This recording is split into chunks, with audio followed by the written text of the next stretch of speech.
അപ്പോഴാണ് നമ്മൾ ഓർക്കേണ്ടത് മഹാനായ മുആദ് ഇബ്നു ജബൽ റളിയല്ലാഹു അൻഹു അഷ്റഫുൽ ഖൽഖ് റസൂലുള്ളാഹി സ്വല്ലല്ലാഹു അലൈഹി വസല്ലമ തങ്ങളുടെ പരിശുദ്ധമായ നാവിൽ നിന്ന് കേൾക്കുകയാണ്, പൊന്നാര നബിയെ, വിജയിക്കാൻ എന്തെങ്കിലും ഒരു മാർഗമുണ്ടോ? എന്ത് ചെയ്താൽ വിജയം കിട്ടും നബിയെ? മഹാനായ മുആദ് എന്നവരോട്, ചെറുപ്പക്കാരനാണ് മുആദ് റളിയല്ലാഹു അൻഹു, കുഫ്ഫ അലൈക ഹാദാ, നാവ് പിടിച്ചിട്ട് നബി തങ്ങൾ പറഞ്ഞു, മുആദേ, നാവ് സൂക്ഷിച്ചേക്കണം കേട്ടോ എന്ന് പറഞ്ഞു. നാവ് സൂക്ഷിച്ചേക്കണം. അപ്പൊ പറഞ്ഞു, പൊന്നാര നബിയെ, വഇന്നാ ലമുആഖദൂന ബിമാ നതകല്ലമു ബിഹി യാ നബിയല്ലാഹ്, അല്ലാഹുവിന്റെ നബിയെ, നമ്മൾ പറഞ്ഞു പോകുന്ന എന്നാൽ ചെയ്തില്ലാത്ത കാര്യങ്ങൾ പറഞ്ഞു പോയതിന്റെ പേരിൽ നമുക്ക് ശിക്ഷയുണ്ടോ? പറഞ്ഞിട്ടല്ലേ ഉള്ളൂ, ഞാനൊന്നും ചെയ്തിട്ടില്ലല്ലോ. അടി കൊടുക്കുന്ന് പറഞ്ഞു, മറ്റൊരു പോയി അടിച്ചു, ഞാനൊന്നും ചെയ്തില്ലല്ലോ, ഞാൻ പറഞ്ഞിട്ടല്ലേ ഉള്ളൂ. അങ്ങനെ പറയണ പോലെ പറഞ്ഞാൽ നബിയെ വാക്ക് പറഞ്ഞു, നമ്മൾ ചെയ്തില്ല, അല്ലെങ്കിൽ നമ്മൾ പറഞ്ഞുകൊണ്ടിരിക്കണം, ഇതിനൊക്കെ ശിക്ഷയുണ്ടോ നബിയെ? അപ്പോഴാണ് മുആദ് റളിയല്ലാഹു അൻഹുവിനോട്, സകിലതുക ഉമ്മുക യാ മുആദ്, മുആദേ, നിങ്ങൾ എന്താണ് മനസ്സിലാക്കിയത്? ഹൽ യകുബ്ബുൻ നാസ ഫിന്നാരി അലാ വുജൂഹിഹിം ഔ അലാ മനാഖിരിഹിം ഇല്ലാ ഹസായിദു അൽസിനതിഹിം, മുആദേ, ജനങ്ങളെ നരകത്തിലേക്ക് മുഖം കൊണ്ട് വലിച്ചു കൊണ്ടുവരപ്പെടുന്നത്, അവരുടെ മൂക്കിനാൽ, അവരുടെ മൂക്കിനുമേൽ വലിച്ചുകൊണ്ട് വരപ്പെടുന്നത് നാവുകൊണ്ട് ചെയ്ത തെറ്റുകളെ കൊണ്ടല്ലാതെ മറ്റെന്തുകൊണ്ടാണ് മുആദേ? ഒരുപാട് ആളുകൾ നരകശിക്ഷ അനുഭവിക്കാൻ പോകുന്നത് അവർ പറഞ്ഞതോ എഴുതി വെച്ചതോ ചെയ്ത തിന്മകളെ കൊണ്ടാണത്രേ. ജനങ്ങൾ മൂക്കിനുമേൽ, മുഖത്തിനുമേൽ വലിച്ചിഴക്കപ്പെട്ട് നരകത്തിലേക്ക് കൊണ്ടുവരപ്പെടുന്നത് നാവുകൊണ്ട് ചെയ്ത വിനകളെ കൊണ്ടല്ലാതെ മറ്റെന്തുകൊണ്ടാണ് മുആദേ എന്ന് മഹാനായ റസൂലുള്ളാഹി സ്വല്ലല്ലാഹു അലൈഹി വസല്ലം. അതുകൊണ്ട് മുഅ്മിനേ, നാവുകൾ സൂക്ഷിക്കേണ്ടത് അനിവാര്യമാണ്. വാക്കുകൾ നാശം വിതക്കുന്നവയാണ്. വാക്കുകളാൽ നന്മ വരും, ഒരുപാട് നന്മ. ചില നന്മകളൊക്കെ മുത്തുനബി തങ്ങൾ പറഞ്ഞു, ചില നന്മകൾ നാവുകൊണ്ട് വളരെ നിസ്സാരം. കലിമതാനി ഖഫീഫതാനി അലൽ ലിസാൻ സഖീലതാനി ഫിൽ മീസാൻ ഹബീബതാനി ഇലർ റഹ്മാൻ. നാവിന് വളരെ എളുപ്പവും പറയാനൊരു ബുദ്ധിമുട്ടുമില്ലാത്ത രണ്ട് വാക്കുകൾ അള്ളാഹുവിന് എത്രയോ ഇഷ്ടമാകുന്നത്. നാളെ അമലുകൾ തൂക്കി നോക്കുമ്പോൾ ഹിസാബിന്റെ സമയത്ത്, മീസാനിന്റെ നേരത്ത് തുലാസിൽ കനം തൂങ്ങുന്ന രണ്ട് വാക്കുകളുണ്ടത്രേ. രണ്ട് വാക്ക്, ചെറിയ വാക്ക്. ഖഫീഫതാനി അലൽ ലിസാൻ, നാവുകൊണ്ട് പറയാൻ പ്രയാസമുള്ള അക്ഷരങ്ങളൊന്നും അതിലില്ല. ഗൈരിൽ മഗ്ദൂബി എന്ന് പറഞ്ഞ ആ ബുദ്ധിമുട്ട് പോലും സുബ്ഹാനല്ലാഹി വബിഹംദിഹി സുബ്ഹാനല്ലാഹിൽ അലീം അതിലുണ്ടോ? ഇല്ലല്ലോ. എത്ര എളുപ്പമാണ് സുബ്ഹാനല്ലാഹ് ഒന്ന് പറഞ്ഞു നോക്കി. സുബ്ഹാനല്ലാഹി വബിഹംദിഹി സുബ്ഹാനല്ലാഹിൽ അലീം. വളരെ എളുപ്പമല്ലേ? പറയാൻ വല്ല പ്രയാസമുണ്ടോ? ആർക്കെങ്കിലും ആ ഏതെങ്കിലും അക്ഷരം പുറത്തു വരുമ്പോൾ അടുത്തുള്ള ആൾ കേൾക്കേ, ആൾക്ക് ഇടങ്ങേറാവേ, കാറി തുപ്പേണ്ടി വരെ, അങ്ങനൊന്നും ഇല്ലല്ലോ. വളരെ സോഫ്റ്റ് ആയിട്ട് പറഞ്ഞൂടെ? സുബ്ഹാനല്ലാഹി വബിഹംദിഹി സുബ്ഹാനല്ലാഹി. കലിമത്താൻ, അത് രണ്ട് വാക്കുകളാണ്. ഒരിക്കൽ പറഞ്ഞാൽ ഓരോ തവണ പറയുമ്പോഴും നമ്മുടെ അമലുകൾ നാളെ വലിയ വലിയ അമലുകൾ വെച്ചിരിക്കേണ്ടിടത്ത് വലിയ കനം തൂങ്ങുന്ന അമലുകൾ ഈ രണ്ട് വാക്കുകളെ കൊണ്ട് കിട്ടും. അതും വാക്ക് തന്നെയാണ്, അതും കലിമത്താൻ. കലിമത്താൻ, രണ്ട് വചനങ്ങൾ. ഖഫീഫതാനി അലൽ ലിസാൻ, നാവുകൊണ്ട് വളരെ പറയാൻ എളുപ്പമാകുന്നത്. എന്നാൽ അല്ലാഹുവിന് ഏറ്റവും ഇഷ്ടമായത്, തുലാസിൽ കനം തൂങ്ങുന്നത്. സുബ്ഹാനല്ലാഹി വബിഹംദിഹി സുബ്ഹാനല്ലാഹിൽ അലീം. അഷ്റഫുൽ ഖൽഖ് റസൂലുള്ളാഹി സ്വല്ലല്ലാഹു അലൈഹി വസല്ലമ തങ്ങൾ നമുക്ക് ജീവിതത്തിൽ പകർത്താൻ പറ്റിയ ഒരു പിടി വാക്കുകൾ പറഞ്ഞു തന്നിട്ടുണ്ട്. ലാ ഹൗല വലാ ഖുവത ഇല്ലാ ബില്ലാഹിൽ അലിയിൽ അലീം. ലാ ഹൗല വലാ ഖുവത ഇല്ലാ ബില്ലാഹ് എന്ന പരിശുദ്ധമായ ദിക്ർ കൻസും മിൻ കുനൂസിൽ ജന്ന, സ്വർഗ്ഗത്തിന്റെ നിധികളിൽപ്പെട്ട നിധിയാണ്. വബാബും മിൻ അബ്വാബിൽ ജന്ന, സ്വർഗ്ഗത്തിന്റെ വാതിലുകൾ തുറക്കപ്പെടാൻ കാരണമാണ്. വഗറസും മിൻ ഗിറാസിൽ ജന്ന, സ്വർഗ്ഗത്തിന്റെ വൃക്ഷങ്ങളിൽപ്പെട്ട വൃക്ഷമാണ്.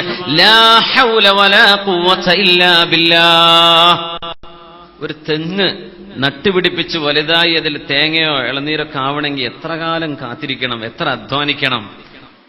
പക്ഷേ സ്വർഗലോകത്തൊരു വൃക്ഷം നടാൻ ലാ ഹൗല വലാ ഖുവത ഇല്ലാ ബില്ലാ. ഒന്ന് പറഞ്ഞു നോക്കി, ലാ ഹൗല വലാ ഖുവത ഇല്ലാ ബില്ലാ. അത്ര തന്നെ. ലാ ഹൗല വലാ ഖുവത ഇല്ലാ ബില്ലാഹ് എന്നത് കൻസും മിൻ കുനൂസിൽ ജന്ന, സ്വർഗത്തിന്റെ ഒരു നിധിയാണ് നിങ്ങളുടെ കയ്യിൽ അല്ലാഹു തന്നിരിക്കുന്നത്. നാവ് കൊണ്ട് പറയുന്ന ചില വാക്കുകൾ തന്നെയാണിത്. അതുകൊണ്ട് കിട്ടുന്ന നന്മ നോക്കി മാഷാ അല്ലാഹ്.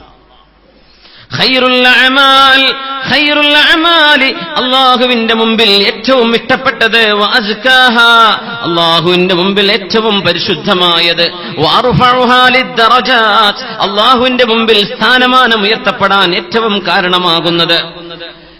വമാ ഹുവ ഇൻദല്ലാഹി ഖൈറും മിൻ ദർബിൽ അനാഖി വൽ ഇൻഫാഖി ഫീ സബീലില്ലാഹ് അല്ലാഹുവിന് വേണ്ടി ധർമ്മസമരത്തിൽ ഇറങ്ങുന്നതിനേക്കാൾ, അല്ലാഹുവിന് വേണ്ടി അവന്റെ മാർഗത്തിൽ ദാനധർമ്മം ചെയ്യുന്നതിനേക്കാൾ ഏറ്റവും ശ്രേഷ്ഠമായത് എന്താണ്? ദിക്റുല്ലാഹ്, അല്ലാഹുവിന്റെ ദിക്ർ ചൊല്ലലാണ്. പാട്ടപ്പിരിവ് ആദ്യം കഴിഞ്ഞത് ഭാഗ്യല്ലേ, അല്ലെങ്കിൽ ഞാൻ ദിക്റല്ലി കൊണ്ട് ഞാൻ ഇടുന്നില്ല.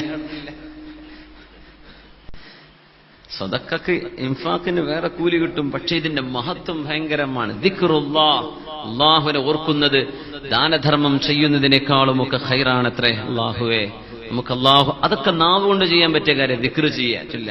വെറുതെ ഒരു മ്യൂസിക് കേട്ട മൂളിപ്പാട്ട് പാടുന്നവരുണ്ട്, ഏതെങ്കിലും പാട്ടിന്റെ ട്യൂണ് കിട്ടിയ ആ പാട്ട് മുഴുവൻ പാടാൻ പറ്റുന്നവരുണ്ട്. പിന്നെ അതിന്റെ അപ്പുറത്തപ്പുറത്തുള്ള സിനിമന്റെ തിരക്കഥ വരെ പറയും. നല്ല ഓർമ്മയാണ്. നമ്മുടെ മൂളിപ്പാട്ട് പോലെ ദിക്ർ നമുക്ക് പാടാൻ പറ്റുമോ? ദിക്ർ നമുക്ക് ചൊല്ലാൻ പറ്റുന്നുണ്ടോ? വിശുദ്ധ ഖുർആൻ മൂളിപ്പാട്ടൊക്കെ പാടി നടക്കുന്ന കൂട്ടത്തിൽ എന്ത് വിശുദ്ധ ഖുർആൻ ഇതിന്റെ പകരം എന്ത് രസത്തിലെ യാസീനെ തോതി ഇങ്ങനെ നടക്കുക, എന്ത് രസമായിരിക്കും. വെറുതെ ഏതോ മനുഷ്യന്മാര് അള്ളാഹുമായി ഒരു ബന്ധമില്ലാത്ത ആളുകൾ കമ്പോസ് ചെയ്തത്, അവർ സംവിധാനിച്ചത്, അവർ എഴുതിണ്ടാക്കിയത്, അവര് സംഗീതം പകർന്നത്, ഇതൊക്കെ പറഞ്ഞിട്ടാണ് നമ്മളിങ്ങനെ ഇഷ്ടം പോലെ സമയം കൊന്നുകളയുന്നത്. അള്ളാഹുവിന്റെ കലാം നമ്മുടെ കയ്യിൽ ഉണ്ടായിട്ടേ നമുക്കത് വേണ്ട. അപ്പൊ നമ്മളങ്ങനെ ചെയ്യല്ലേ. നമ്മളൊക്കെ വലിയ നിധി കിട്ടിയവരാണ്. ഇതിന്റെ വില ഇതറിയാത്തവർക്കറിയാം, വിശുദ്ധ ഖുർആനിന്റെ വില എത്രയാണെന്ന്. അമുസ്ലിമീങ്ങൾക്ക് ഇത് മനസ്സിലാവുന്നുണ്ട്. യൂറോപ്പുകാരും ഇംഗ്ലീഷുകാരും ഒക്കെ ഇസ്ലാമിലേക്ക് ഓടി വരെ നമ്മൾ പറയുന്നില്ല, ഇത് പച്ചയായ സത്യമാണ്. സ്വീഡൻ ഇന്ന് ഏറ്റവും കൂടുതൽ ഫ്രീഡം അനുവദിക്കുന്ന രാജ്യമാണ് സ്വീഡൻ. ഏറ്റവും കൂടുതൽ ഫ്രീഡം ഉള്ള രാജ്യമാണ്. പുരുഷനെ കല്യാണം കഴിക്കാം, പെണ്ണിനെ കല്യാണം കഴിക്കാം. ഈ തരത്തിലുള്ള ആഭാസങ്ങളൊക്കെ നിയമത്തിന്റെ മുമ്പിൽ കൊണ്ടുവന്ന ആളുകളാണ് സ്വീഡൻകാർ. പക്ഷെ ഏറ്റവും കൂടുതൽ ഇസ്ലാമിലേക്ക് ആൾ വരുന്നത് ഇപ്പൊ സ്വീഡനിലാണ്. സുബ്ഹാനല്ലാഹ്, അല്ലാഹുവിന്റെ വലിയൊരു നിഅമത്തല്ലേ, വലിയ അത്ഭുതമല്ലേ. എല്ലാ സ്വാതന്ത്ര്യമുണ്ട്, പക്ഷെ ഞങ്ങൾക്ക് ഹിജാബ് മതി എന്ന് പെൺകുട്ടികൾ പറയാൻ, ഞങ്ങൾക്ക് അച്ചടക്കമുള്ള ഇസ്ലാമിന്റെ വേഷം മതി, ഞങ്ങൾക്ക് ഉംറ ചെയ്യണം, ഞങ്ങൾക്ക് ഹജ്ജിന് വരണം, ഞങ്ങൾക്ക് നിസ്കരിക്കണം, ഞങ്ങൾക്ക് അല്ലാഹുവിനെ വേണം, ചെറുപ്പക്കാർ പറയാൻ, ആ നാട്ടുകാരായ ആളുകൾ. അപ്പോ ഇതിനൊക്കെ വലിയ വിലയുണ്ട്. പിന്നെ കൈ മുറ്റത്ത് മുല്ലക്ക് മണല്ല എന്നല്ലേ നമ്മൾ പറയാം. അതാണ് ഈ കുഴപ്പം. നമുക്കിതിന്റെ വില അറിയാം. നമുക്ക് ഉസ്താദുമാരൊക്കെ ഇഷ്ടം പോലെ കിട്ടാനുണ്ട്. വേളതിന് ഒരാളെങ്കിൽ മറ്റൊരാളെ കിട്ടും, ഒരു ഉസ്താദ് പോയാൽ അടുത്ത ഉസ്താദിനെ അപ്പം തന്നെ കിട്ടും, ഒരു മുക്രിക്ക പോയാൽ പൊയ്ക്കോളി ഞങ്ങൾ വേറെ ആളെ കൊണ്ടുവരുന്നു പറയാം. ഇതൊക്കെ ഇഷ്ടം പോലെ നമ്മുടെ മുമ്പിലുണ്ടല്ലോ. ആ തരത്തിൽ ഒരു തരം നമുക്കിതിനുള്ള വില നമ്മുടെ മനസ്സ് നഷ്ടപ്പെട്ടു പോയിരിക്കുകയാണ്. ഇത് കിട്ടാതിരിക്കുമ്പോഴാണ് ഇതിന്റെ വില മനസ്സിലാവുക. വിശുദ്ധ ഖുർആൻ എല്ലാ മ്യൂസിക് കരിയർ മുഴുവൻ ഉപയോഗിച്ച് അള്ളാഹുവിന്റെ ഖുർആനിലേക്ക് കടന്നു വന്ന ആളുകളെ നമ്മൾ ഓർത്ത് നോക്കി. സുബ്ഹാനല്ലാഹ്, എത്ര വലിയ അത്ഭുതമാണ്, എത്ര വലിയ അത്ഭുതമാണ്. അതുകൊണ്ട് പരിശുദ്ധ റസൂലുള്ളാഹി സ്വല്ലല്ലാഹു അലൈഹി വസല്ലം തങ്ങൾ പഠിപ്പിക്കുകയാണ്, ഫഅഹബ്ബുൽ അഅമാലി ഇലല്ലാഹി സുറൂറുൻ തുദ്ഖിലുഹു അലാ മുസ്ലിം വൽ കലിമത്തു ത്വയ്യിബത്തു സദഖ. നിങ്ങൾ പറയുന്ന നല്ല വാക്ക് ഒരു സദഖയാണ്, അതൊരു ദാനമാണ്. നല്ലൊരു വാക്ക് പറയാം, നല്ലൊരു വാക്ക് പറയാം. മോശപ്പെട്ടത് പറയാം. എത്ര ആൾക്കാരുണ്ടെന്നാ ലോകത്ത് മോശപ്പെട്ടത് പറയാനും തമ്മിലടിപ്പിക്കാനും പിരിക്കാനും എന്ത് ചെയ്യാ, അങ്ങോട്ടും ഇങ്ങോട്ടും പിണക്കാനും ഇഷ്ടം പോലെ. നല്ലത് പറയാൻ ആരുണ്ട്? വൽ കലിമത്തു ത്വയ്യിബത്തു സദഖ. ഏറ്റവും നല്ല വാക്ക് പറയുന്നത് സദഖയാണ്. ഒരു മുസ്ലിമായ മനുഷ്യന്റെ ഹൃദയത്തിലേക്ക് സന്തോഷം കടത്തിവിടുന്നതാണത്രേ അഹബ്ബുൽ അഅമാലി ഇലല്ലാഹി അസ്സ വജല്ല.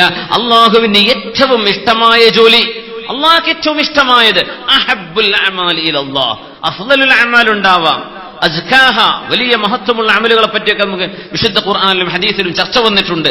അല്ലാഹുവിന് ഏറ്റവും ഇഷ്ടമുള്ള പണി എന്താണ്? ഇദ്ഖാലു സുറൂരി സുറൂറുൻ തുദ്ഖിലുഹു അലാ മുസ്ലിം.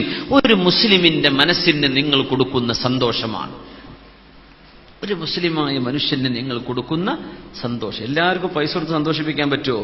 ഇല്ല. നല്ല വാക്കുകൊണ്ട്, നല്ല വാക്ക്. പൈസ ഉണ്ടായിട്ട് കൊടുക്കാതെ പിഷ്കനായിട്ട് നല്ല വാക്ക് പറഞ്ഞിട്ട് കാര്യമല്ലേ. മനുഷ്യന്മാർ മയ്യിത്ത് സ്വീകരിക്കാൻ വരെ വരൂല. അങ്ങനെയാണ്. നല്ല വാക്ക് തന്നെ സ്വതക്കല്ല, കൊണ്ടുപോയിക്കോ എന്ന് പറയാം. എന്തെങ്കിലുമൊക്കെ ഒരു വിഷമം വന്ന് അങ്ങനെയല്ല. കയ്യിലൊന്നുമില്ല എന്നാ ഔ കലിമത്തുൻ ത്വയ്യിബ, അല്ലെ നല്ലൊരു വാക്ക് പറയാ, മുസ്ലിമായ മനുഷ്യനെ സന്തോഷിപ്പിക്കുക. ഇതൊക്കെ നാവ് കൊണ്ട് ചെയ്യാൻ പറ്റുന്ന നന്മകളാണ്. അതേ സ്ഥാനത്ത് നാവ് കൊണ്ട് ചെയ്യാൻ പറ്റുന്ന, നാവ് കൊണ്ട് സംഭവിച്ചു പോകുന്ന തിന്മകളുണ്ട്. അതുകൊണ്ടാണ് വിധങ്ങൾ സ്വല്ലല്ലാഹു അലൈഹി വസല്ലം കുഫ്ഫൻ കഹാദാ, മുആദേ നിങ്ങളുടെ നാവ് നിങ്ങൾ സൂക്ഷിക്കണേ എന്ന് മഹാനായ റസൂലുള്ളാഹി സ്വല്ലല്ലാഹു അലൈഹി വസല്ലം തങ്ങൾ പറയാൻ കാരണം